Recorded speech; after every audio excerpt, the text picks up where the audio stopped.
आणि आता बघूया टॉप 9 मोठ्या बातम्या। परभणी शहरात कालच्या तणावपूर्ण वातावरणानंतर आज शांतता। परभणी शहरात पोलीस आणि एसआरपीएफची गस्त। पोलिसांनी आतापर्यंत 40 आंदोलकांना ताब्यात घेतलं।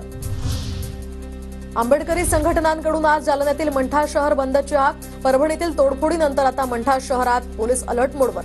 संघटनांचा शांतता पाळण्याचं आवाहन। सर्वांनी कायदा आणि सुव्यवस्था राखावी। प्रकाश आंबेडकरांचं आंदोलकांना आवाहन।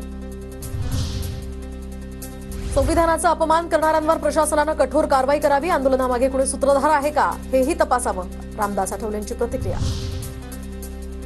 परभणीतील प्रकार एका माथेफिरूनं केलाय, तर या माथेफिरूची कल्पना परभणीकरांना सुद्धा आहे। संविधान आपल्यासाठी सर्वोच्च आहे। कायदा आणि सुव्यवस्था राखण्यासाठी सहकार्य करा। गिरीश महाजनांचं आवाहन।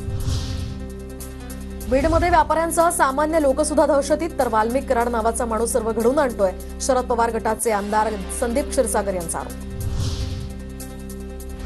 शरद पवारांचा आज वाढदिवस। दिल्लीतील निवासस्थानाबाहेर पवारांना शुभेच्छा देणारे बॅनर्स, तर बैठकीनिमित्तानं अजितदादा आणि सुनेत्रा पवारही दिल्लीत। अजितदादांकडून पवारांच्या वाढदिवसानिमित्त शुभेच्छा देणारं ट्विट, तर उत्तम स्वास्थ्य आणि दीर्घायुष्य लाभो, अजितदादांनी दिल्या शुभेच्छा। रवींद्र वायकरांना अपात्र ठरवण्याच्या याचिकेचा निकाल कोर्टानं राखून ठेवला। अमोल कीर्तीकरांनी वायकरांच्या निवडीला कोर्टात दिलं होतं आव्हान, तर मुंबई उत्तर पश्चिममध्ये वायकरांना 48 मतांनी विजय मिळाला होता।